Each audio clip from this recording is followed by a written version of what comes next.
Hello everyone, and welcome to this week's edition of Pass the Controller. We have another great show lined up for you guys all today.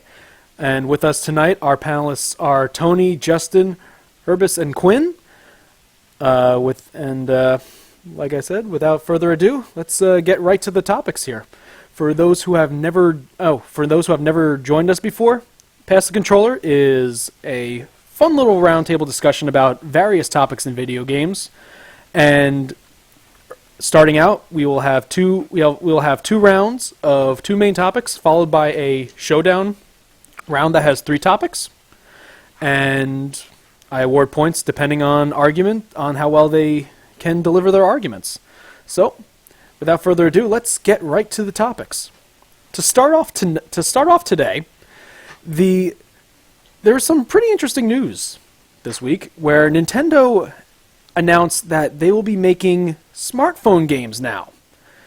After pretty much being like a big name in video games for console gaming, this move to non-Game Boy, non-DS mobile gaming, as in like smartphone gaming, is pretty big. But what are your guys' thoughts? Any surprise out of this? Tony, we will start with you. Sure. I guess it is surprising to a certain extent because Nintendo's always said that they kind of want to stay out of the mobile sphere because it's not their hardware. They've never made anything on any other hardware before. But it's interesting to say the least. They teamed up with this company, DNA, and you may know them. Like, they have a bunch of huge mobile games out there, Blood Brothers 1 and 2, Rage of Bahamut, and a bunch of other like crappy kind of free-to-play stuff. They make a lot of money with these games. My only fear is that they will try to infuse these Nintendo games with their free-to-play model. But as far as we know so far, Nintendo's kind of using DNA for their structure, for their infrastructure when it comes to putting out these mobile games and not actually development. Nintendo's developing all these games themselves. It's interesting that they're going to be unique brand new games as well. They're not just going to port over like Super Mario Brothers or anything like that. So they're going to be new, unique takes. I'm excited to see their IPs in a new platform like this, especially like a new Zelda would be really cool on a mobile platform. Okay, Justin? I think it's interesting in the sense that it is a chance for Nintendo to do something they've not done since back in the Nintendo days where they had that satellite system of streaming games. Oh, yeah. Oh, God. But that's what they did. They used that to make all these weird spin-offs that were crazy but really interesting. And this will give Nintendo a chance to do that again. Mm-hmm. But my fear is Nintendo is so dismissive. Like, even in the press release, they are super dismissive of mobile gaming. And I think the way they talk about it, like, these are people who want quick play, not long-term games, blah, blah, blah, that sort of stuff. And that's wrong. Mobile gaming's huge. Like, there are games being developed for mobile games that are full-on MMORPGs now. Mm-hmm. To say that to be this dismissive is my biggest concern. If they can overcome that and be more accepting of mobile gaming as a platform for gaming, I think it'll be amazing. All the IPs. I mean, I've played old ROMs of various Nintendo games on my smartphone now, so sure, give me some originals. I'd love it. But again, it's how are they going to treat me as a mobile gamer, which is something I've really embraced over the last few years. Okay. All right. Herbis? Yeah, so that is something we heard already before, that they were planning to make smartphone games, basically. And it's really kind of shocking, and it shows a little bit of desperation from them, I think. But with the money they have, I'm a bit surprised they went for it.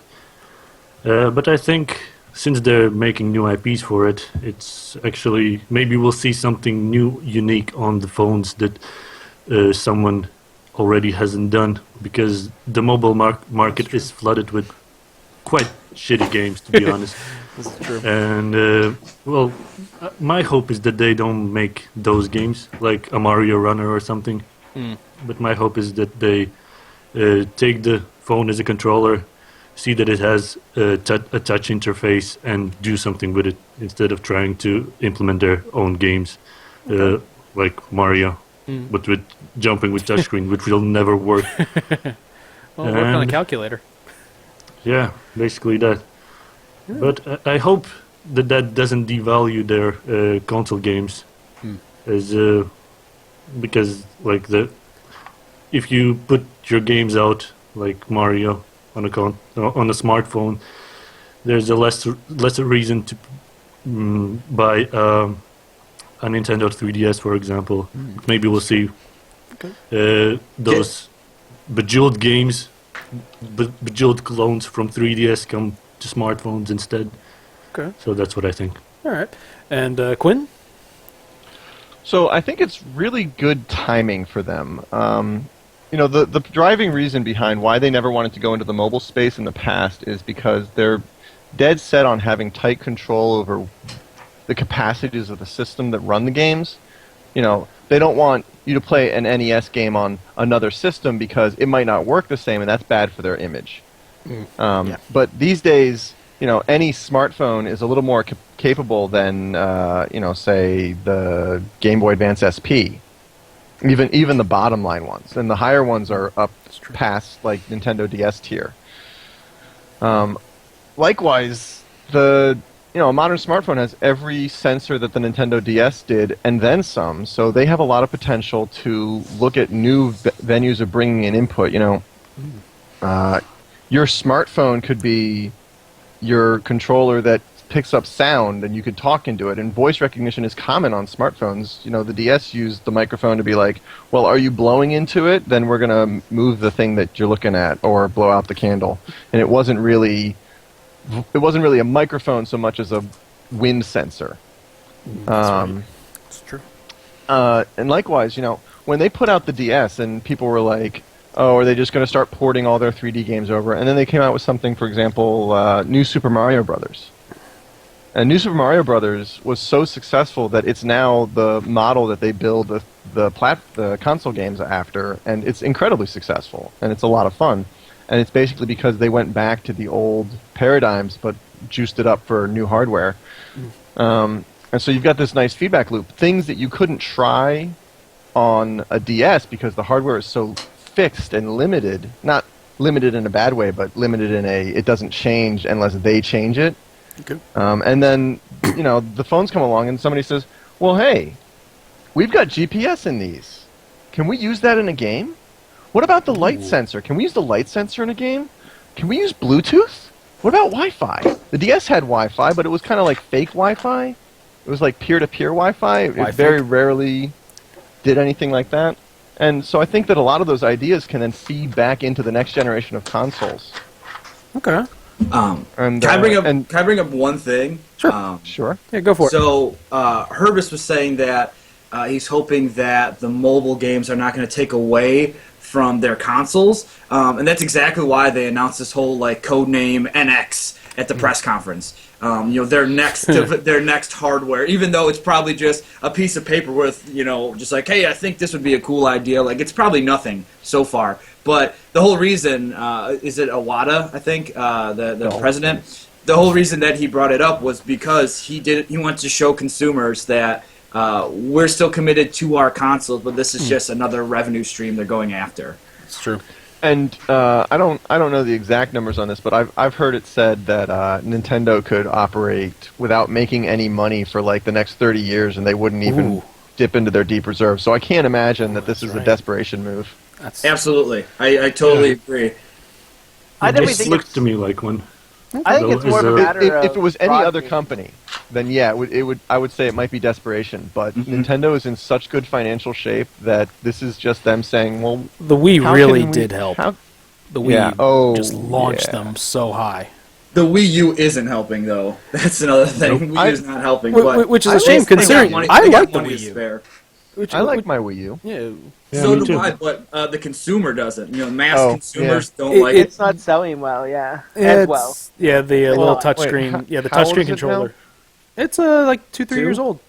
2 years. Yeah, 2 years. Yeah, it's the same age as the PS4 and the Xbox One, but this time around, all the I thought all the older it was a consoles. year older.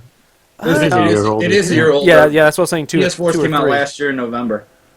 Yeah. Really, November? I thought they came out earlier. Nope. It was either November or right before that. I'm pretty sure it's November though, because they're trying to hit the holiday release. That's true. All right. Well, Justin, anything else to say about? I definitely don't think it's that. I think it's that you look at mobile, like, everyone, like, even among you guys, you think mobile gaming is a silly thing, but, like, the idea that you can use it as a controller, you've seen that in games like Zonia, which is, like, one of the best rated RPGs. It's got 4 or 5 installations now. It plays like a normal RPG, skill-wise, touchscreen, move things around. Jumping games, you've seen stuff like that. Everything that Nintendo does, literally, I can do in a smartphone game. And I play a lot. I play a lot of smartphone games. I'll try them out for fun and whatnot. And so it's looking at that, and like you said, that what can we do with the technology? Like, think about a Pokemon game where your Pokemon, instead of being region specific, were GPS kind of specific. Like, you had those ones that you could only find in your GPS area. Didn't Google do something like that? Yeah, Google Glass. They did that with the thing on the map, and you could go out and you could find Pokemon and go around the world and trade them. Well, and it wasn't even Google Glass. You could do it with your. You could do was that with Google- your. That was It was April 1st Google joke, by the Maps. way. Yeah, Google Maps. Google Maps. Yeah. Yeah. Google Yeah. Maps. But I mean, And the first person to get it done got business cards that said Pokemon Master on it. Master, yeah. Yes, you're Fucking right. sweet. It was I the want big that so April bad. Fool's Day. Yeah, it was. Selling You do know you could just go print business cards, right? Yeah, but it'd be way cooler to have it for free done by Google. Like Google. for you. They it was cost just like amazing $10. Fun thing though, like, and that's the type of thing that you can do more easily with a smartphone on established networks. You're not having to go out and create your own using, again, the infrastructure of DINA or whatever they call themselves. DNA. Is it DNA? Is that how they Yeah. say it? Okay, Yeah. DNA. Yeah. Capital D, lowercase e, capital N, capital A. Right. But I mean, and that DNA is going to help them get them stuff out there, Okay. and that's what it is. I mean, that's to partner with an established company makes total sense to me. Okay. I think something like Herbis? Pokemon, which doesn't require precise controls, something like that could definitely work. But something like Mario, something like Zelda, I don't see that ever It's working definitely- because there's definitely it's- not good for Twitch games. Yeah. Yeah, the touch controls are horrible. I hate them. That's why I have a mobile phone with a QWERTY keyboard. That's Well, you know, I miss my little keyboard on the phones. They are often bad, but Get they bonus for can that. be done well. Did any of you guys play the DS Metroid? DS-Droid? I think it was Hunters. Okay. Metro It was Prime a- Hunters? Maybe it might have been Prime. Anyway, it was 3D Metroid, done in the style of Metroid Prime, first-person shooter, multiplayer, local Wi-Fi. You aimed by treating the stylus on the center of the bottom screen as your joystick, Ooh. and you move so you're moving with the thumb pad, with the D-pad here, and you're like, I need to look right, I need to look left. I'm firing missiles. You know, you're basically holding it And like then this take a with nap? one hand. Yes, fire the missile. Take a nap, then fire the missiles. You're holding it with your left or right hand. You know, you can tell it which one you want to do. You're using the D-pad to move around. If you're left-handed, you're using the 4 buttons to move around as if they were a D-pad. You've got a one trigger and tap, and that's basically how you played the game. Interesting. And That's they still did a a lot of really good job buttons. of that it. is true. That is a lot of buttons. But- That's a lot but- of buttons, and like we got no buttons on our smartphone. And I mean, you Right, know they're right. going to be developing these games with the mindset of Touch, we're not touch, going to touch, use any touch, buttons touch. at all. Yeah. But it's all the point touch scrap. being, it's possible to control a 3D camera. It is possible, all the, yes. All the look and fire was done with just the touch screen. But the thing is, Because- it's possible, because yes, it's all but can relative it, motion. but is it? But will it be good? That's think But the you know, there's They seem to know what they're doing.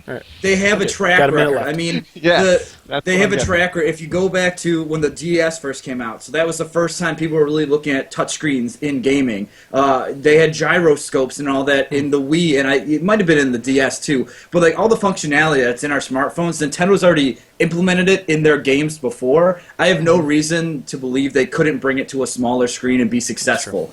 What IPs are they going to bring, though? Like, I could see a Zelda, I could see a traditional Mario, I could see a Kirby, maybe even a Star Fox. Like, who knows? But I mean, they got to bring out their big guns if they're going to make a splash and have multiple good games. You know? Guys, Pilot Wings.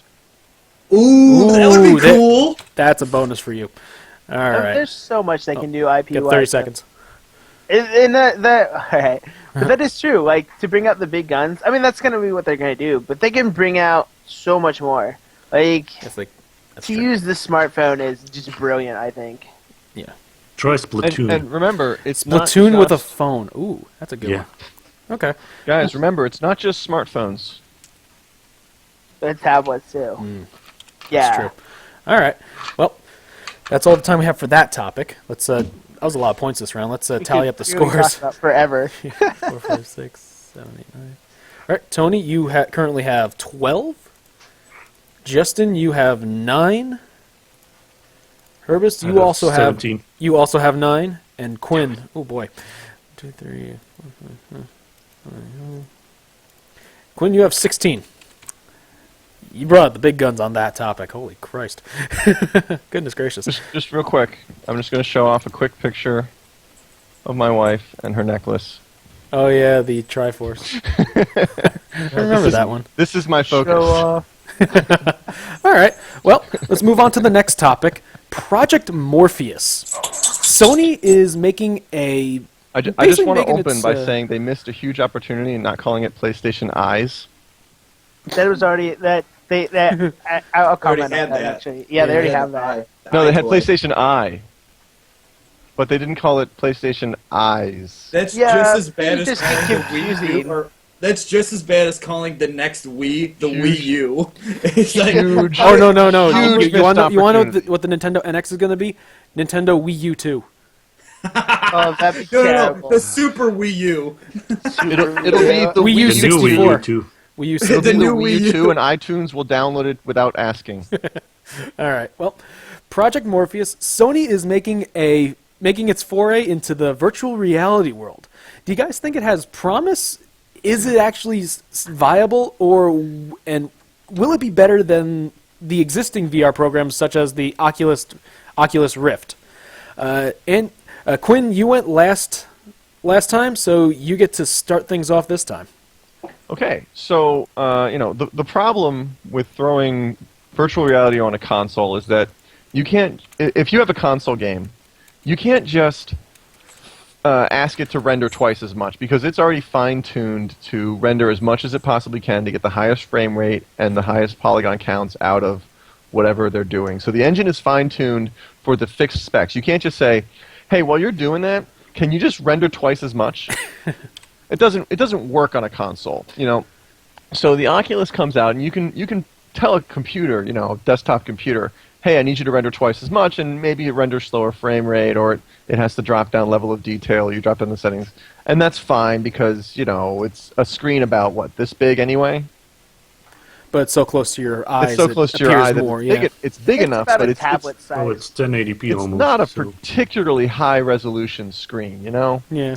So the driving- Morpheus has the best resolution screen out of all of them, though. Yeah. Right, That's- but that is the problem.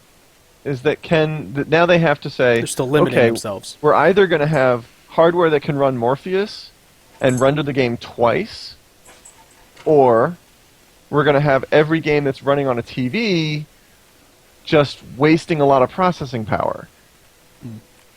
And, because what's going to happen is they're going to say, well, why should we support Morpheus and basically cut our processing budget in half to be able to support this VR thing? And, who's going to buy this VR thing? And is it going to be worthwhile? I don't think it's a really good business idea. It might be viable if they can find a better way to optimize dual rendering. But so far as I've seen, that's not in the cards right now. Okay. All right. So, Herbis? and yeah, I don't think Yeah. it's a great move just yet. Maybe in 5 years it'll pay off. Okay. Herbis? Well, I think VR is definitely the future of gaming because it is something that makes it more atmospheric and brings you into the game more. Immersive. Yes, immersive is the word I'm looking for. And but on the PlayStation console, at all, I think it's not ready yet because of all the hardware limitations. I mean, this console cycle isn't even that strong compared to what computers we had already at that stage when they came out. So it's a bit problematic in that aspect. But I think it's at least better than what Microsoft is doing with their AR or whatever it's called. The HoloLens. Yeah, it's just I don't know what crowd they're looking at. Probably crazy people crowd, but and that is gonna be their next Connect basically, which is gonna fail, flop, and I don't know. Well, Microsoft has a cultural problem of never naysaying the high executives. They've had this for a long we'll just look at time. Windows 8. Nintendo Yeah. has the same issue though. Yeah, But I but think at least old Nintendo's school high business- executives earned their spot. Yeah. Yeah. All Hey, right. Well, large apart corporations from- are always going to be like that. Herbis, though. you're still going? Yeah. Yeah. Apart from the hardware limitations, I think it's also a basically limited crowd for them, as the console. Well, 20 million people, I guess. But as you look, not many applications will support it probably. And on the PC, for example, with Oculus and Steam VR or whatever we have there, the new announcement, which The Vive. yeah. What a terrible name.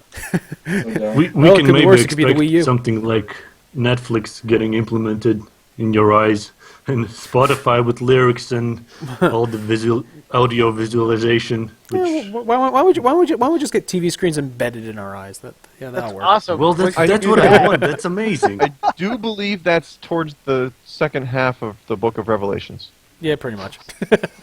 All right, Justin, you're frothing at the mouth here. I am, because I was so excited about this. As you well know, I was stoked when this announcement came out. First of all, this is lighter than Oculus Rift. And Oculus Rift, like, I've had it on. It is heavy as, like, moving your head around was a task. So if this is lighter, exciting. As to the resolution part, this is a 1920 RGB 1080 resolution. That's not too bad. And it's putting out 120 FPS at testing in GDC. Look, like, I'm not saying it's great, but it's not bad. Like, my old monitors can run that. I've played on laptops which run worse than that. Yeah, and what do you expect from PlayStation?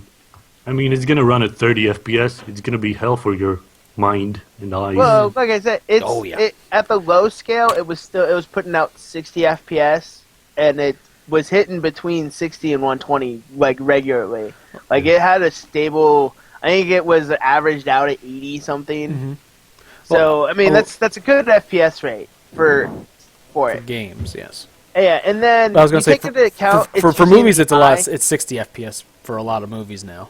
Yeah, but I mean, and then now look at the controller. It's using the Eye and Move controller, which is amazing because who wanted to use that fucking bullshit anyway? But if you can see it in game, it's moving around. Like I watched the lady from TR, whatever their thing is, TRL. but you could see it, and it was like she moved one and it moved her hands. A little trouble tracking like quick moves because it was being blocked by I think like objects. But it allowed her to like make a pop-out functionality when she was playing a shooter. Like she'd hide behind a desk and pop out and shoot, and it was tracking that sort of movement, which is really as a person who plays quite a few shooters, that sounds badass to me. They tested it with a DualShock controller, and you could see the controller in your like while you're holding it, like the buttons you're pressing. You see it, and you see it reaction. Like, you have a constant visual input that you're tracking. So it's not like you're disconnected from everything, which is, again, great. But to me, I think the most interesting thing is, the game that they highlighted was the London Heist. I kind of like these puzzle detective-style games, but what I've always hated about it is I'm not physically interacting with the world. You stick that right in my face, and my hands are with the controllers, and I'm like actually looting through a drawer. God damn, yes, please. I will buy it just for that experience alone. Like that, it sounds amazing. and it's gonna come down. They're already saying it's gonna be cheaper than the Rift, which is an appeal. And this is by far just benchmarking better than Rift. It's lighter. And just hardware and software looks better. And the fact that the game they announced was Eve Valkyrie. Like, that's their launch title. And I was looking at it, and I was like, this looks amazing. This looks incredible. When can I play this game? I just want this, like, so much. I want it now. Yeah. All right. Tony? Yeah, Justin, you had a lot of awesome points there. I especially liked your last point that they're already announced like the headlining game that comes with it. This is a novel piece of hardware. You gotta think of it like a console. Why would you buy this piece of hardware for the games, right? Pretty much all the other VR headsets haven't really announced games with it. But anyways, again, to your point, Justin, this headset is the best look and feel of all of them. It's the lightest, like you said. It also has the built-in headphones that the other two don't necessarily have, and that's a huge part of it. Sony did a really good job designing this thing. Now, hopefully, it continues to impress technically, but the design of it, like the aesthetics of the actual product, are fucking great. Yeah. The other thing that I think is a good move on Sony's part is that since they're using these Move controllers, there's like a big aspect of it. They can finally sell some of those because nobody bought them before. Those things will. But like, if it's a mandatory part of this new technology that is good, launching with a good game, then maybe they'll actually get some off the shelves, which is good for Sony. The biggest part about this that everyone missed so far is it might fail due to the fact that it's not the first one hitting the market. They were originally saying it was going to be out this holiday, and they just announced a couple weeks ago that it's being pushed till next year, along with Oculus. So as of right now, the Vive is going to hit stores before anything else. Such a novel technology like this, it's going to be all about hitting the market first and getting it into the consumer's hands. Since there's already 3 VR headsets that are going to be out there, it's going to confuse consumers. Like, to us, we all understand the difference, but, the random guy on the street that's just buying video games for his kid, he doesn't know which one to get because he doesn't know the differences, so he may go with the first one that hits the market, which is the Vive. Okay.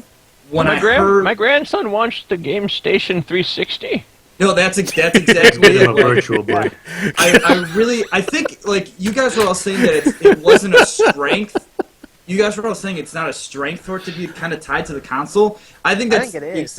I think it's the exact opposite. I think it's great that it's tied to a console because you're grabbing the install base that the PS4 already has with this technology. It's the biggest next-gen system by far. So I think it's gonna grab those people. I know there's way more PC players out there, but if we're just talking consoles, it's a good idea. Okay.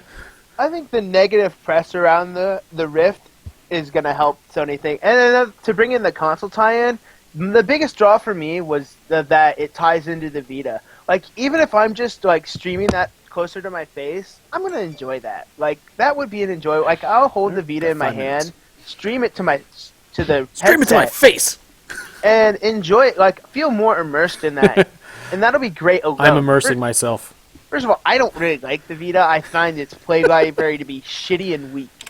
Like, they're building it up now with virtual games, but on its own, I'm like, I own a Vita. I've always felt let down by it. I wouldn't say the Vita's...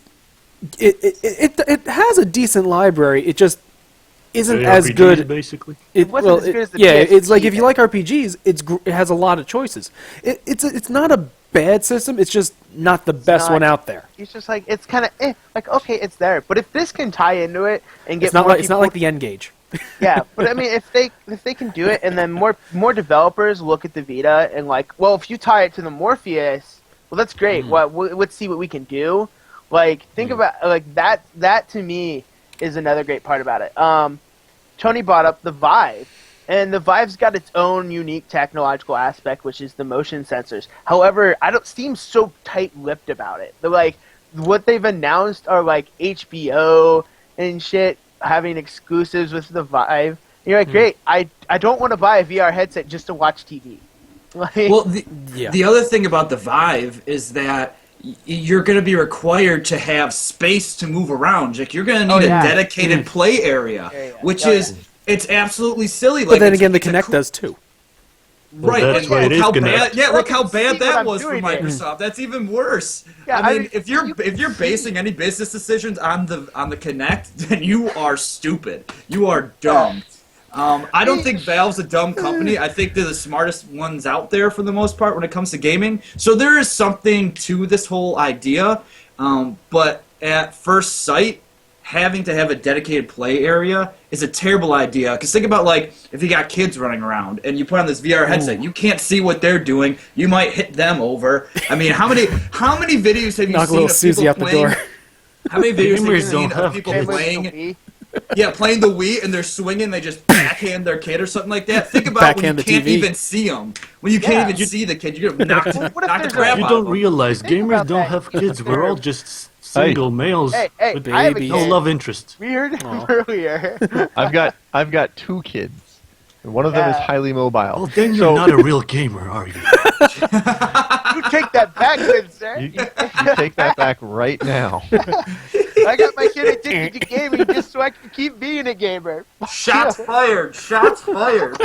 So on the point of the Morpheus being cheaper than the others, that is because the cost of the consumer is going to be subsidized by the fact that they're hoping it'll sell more games. Yeah. You know, Yeah. the Oculus team isn't getting any Convinced. money for the sales of games for the computer. They're just hoping to make profit off the Oculus itself. Yeah. It's true. And I had another point. Facebook is the devil. I'll take it. That one, yeah. Yeah. But I think that's the biggest draw, though, is Sony's got their. It's like they're double dipping with the Morpheus, which is going to help it, in my mind. Whereas the Rift You're going gonna to have- it's bad for it. I'm just saying that's why it's going to be cheaper. would be cheaper, and which is going to help it, I think.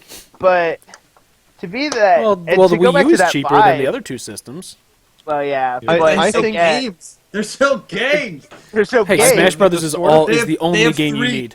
They have The 3 sort of games. person. There are more good games on Wii U than there are on any other console. I vehemently What? disagree. What? Well, The PS4 PS4 and is easily the Xbox best. One, I mean. What are you Because the talking Wii U about? has every Oh, well, game from the let's NES just not library. talk about the That's Xbox true, and it One. has all the unique IPs.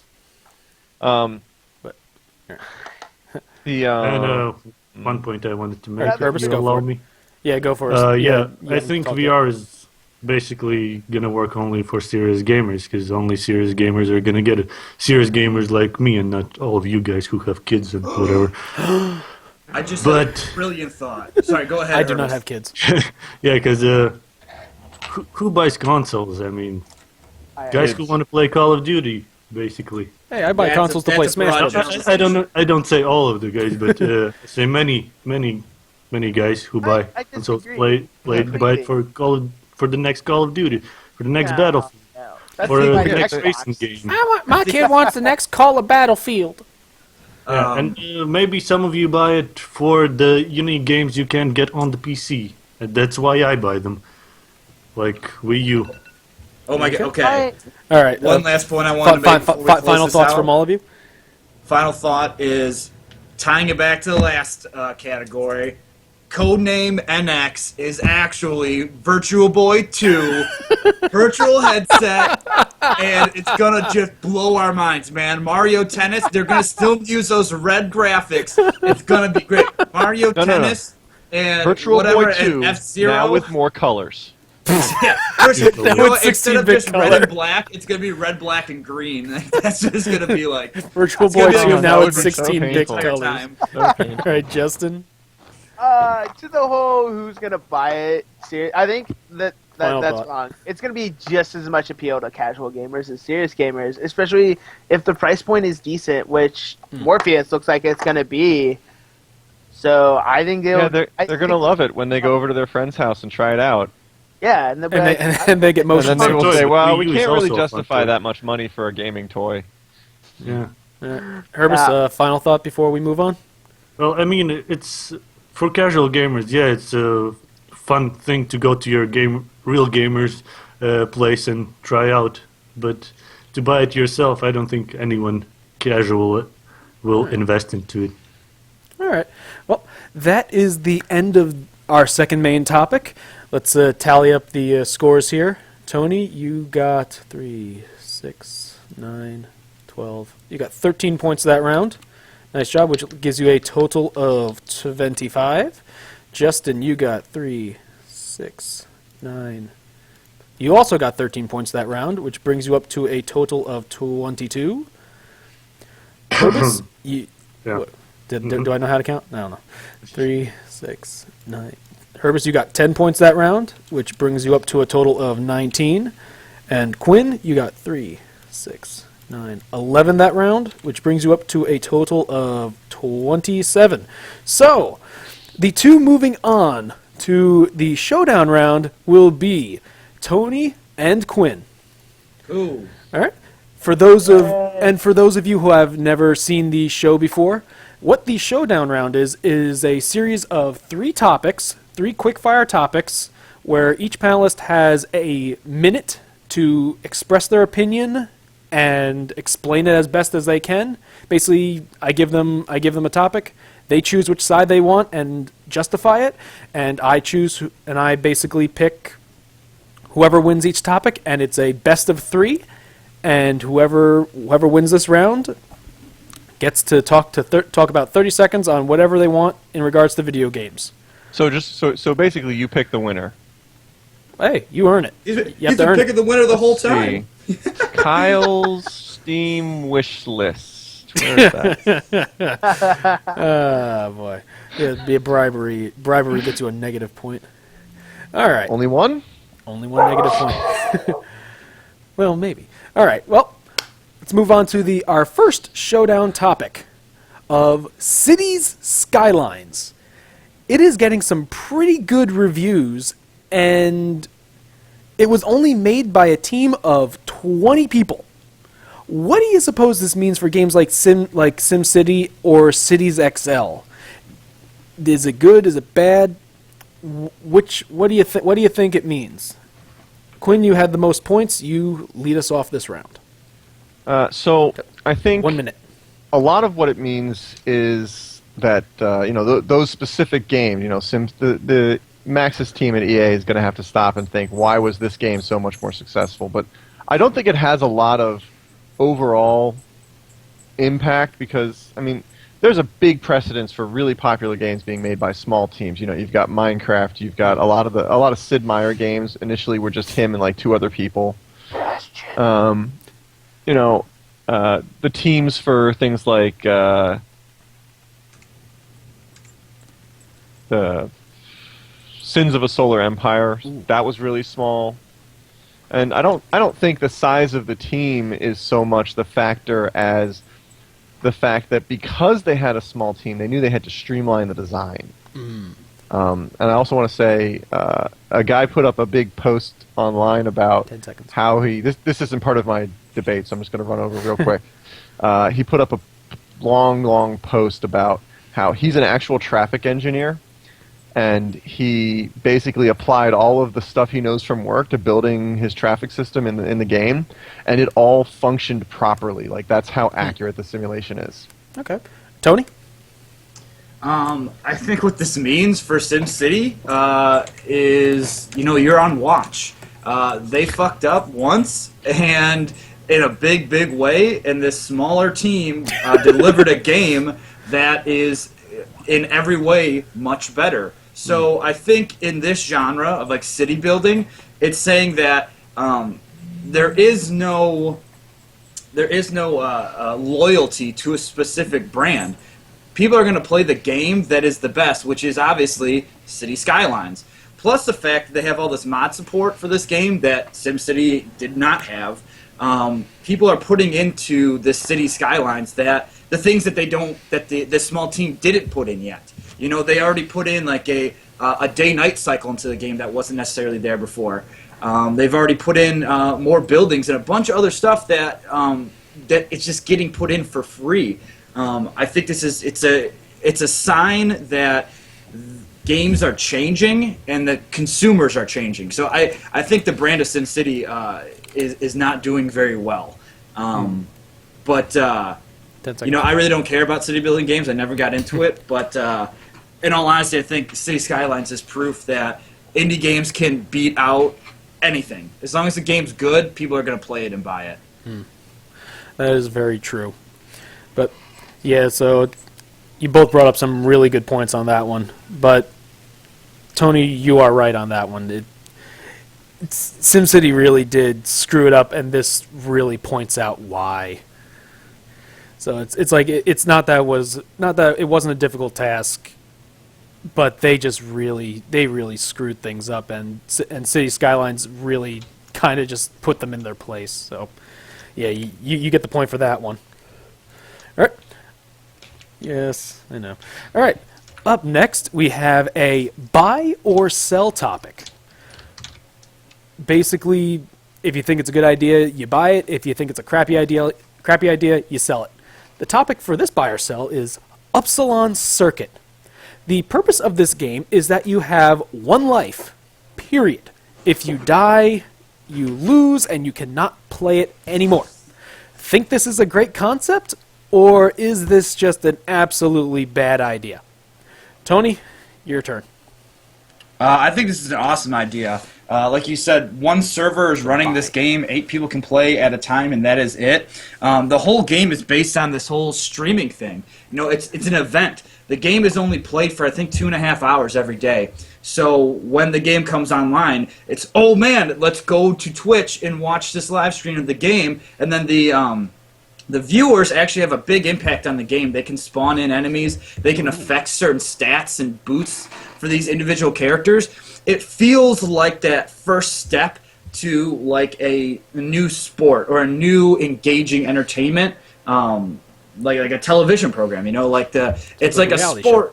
Yeah, it's cool. It's really cool. Like I think it's an awesome idea. I could totally see this kind of creating its own genre of like live stream games that viewers have effect on. I mean, if you guys have seen, what is that game? It's on Xbox One right now, but it's all fueled by hashtags and stuff over Twitter. I can't remember the game, what it's called. It's really bugging me right now. But yeah, like the whole viewer has an impact. It's really cool. And like I watched some of the gameplay footage. It's kind of sweet. It's like an action RPG. But anyways, I think it's a great idea. I hope it's successful. Okay.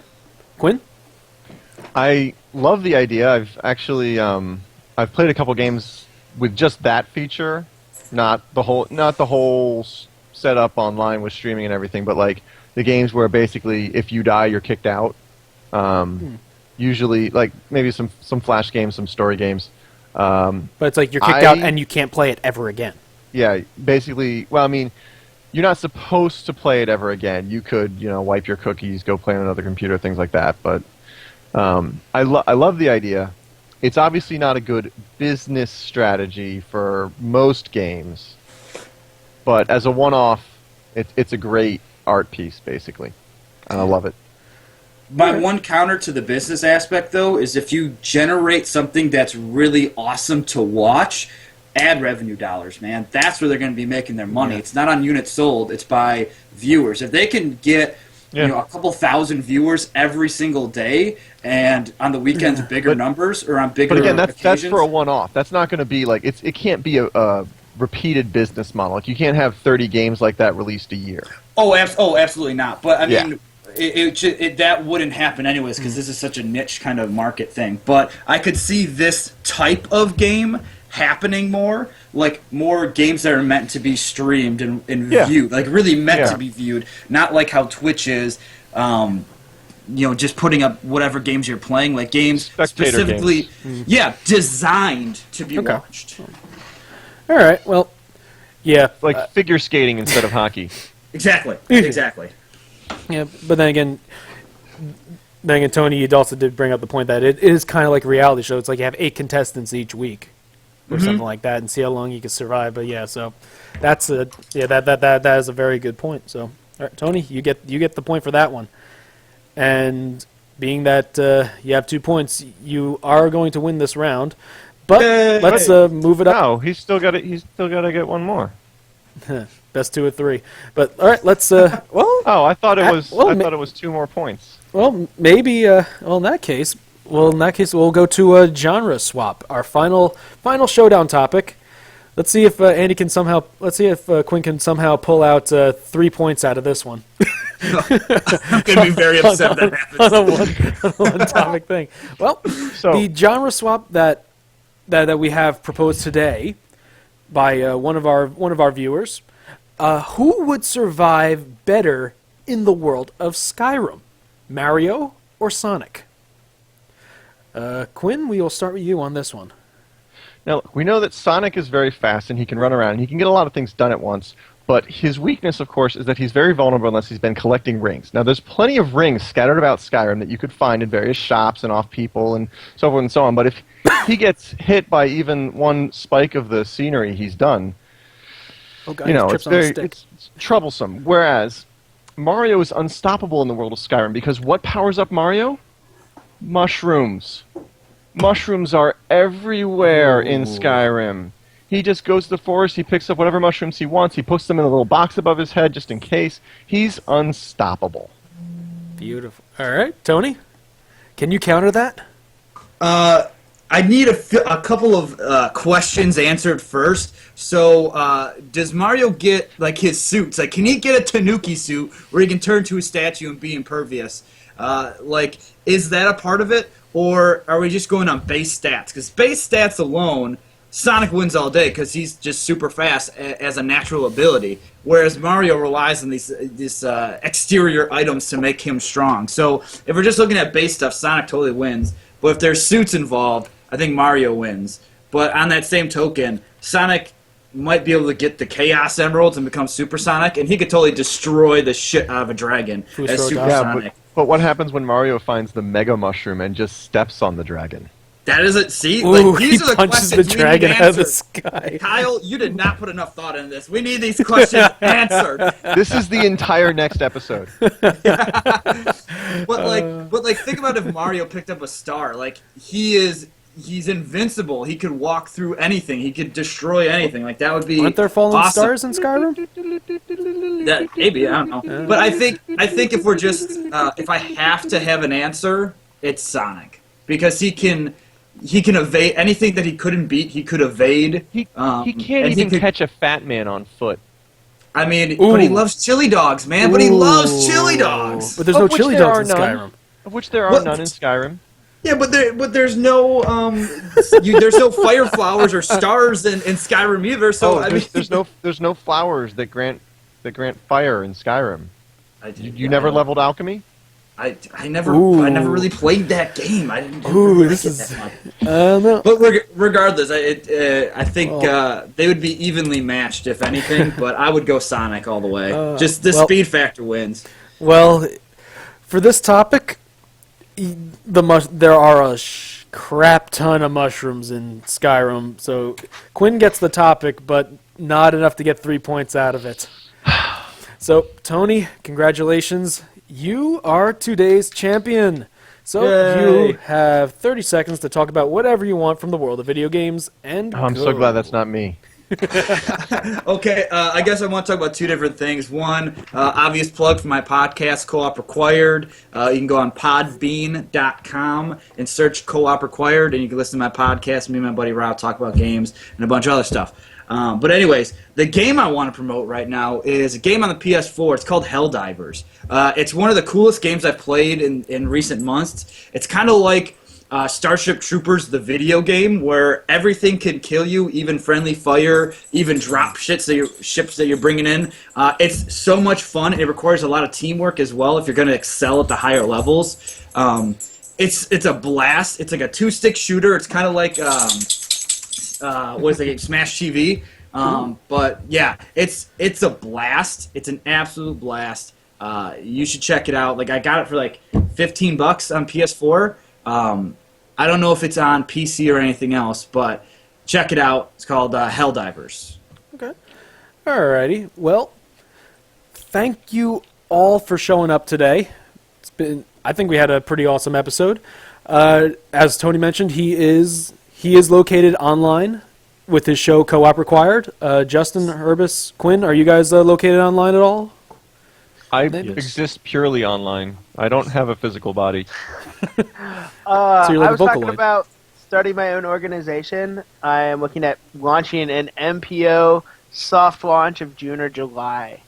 Okay. is when we're looking to start that. So more information will come. Keep us informed. And Herbis, do you have any shows going on at the moment? Yes, I have the 8 show, which is probably going to be on hiatus. It's the8show.com. TheHiatusShow.com? Yes, basically that. I release episodes one by one. I'll release 3 in 1 week and then 1 in about a year. So that's very how nice. consistent I am. Oh, very nice. Well, So you're working on building up a big archive. Yeah. Yeah, I'm working on building a big archive that nobody ever watches, and it's working out great. I'm glad to hear that your plans are working out. Yeah, it's amazing. 4 years and I have 80 subscribers. hey, it's better than 0. That's more than I have Twitter followers. There you go. All right. Well, I'm not on Twitter. oh.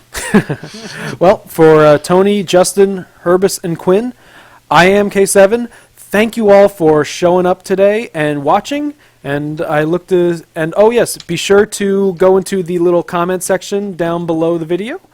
If you have any questions or topics that you want to see discussed, feel free to post them, and we will do our best to address them in our next episode.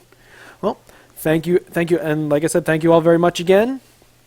I hope you enjoyed the show, and have a wonderful night. Yes.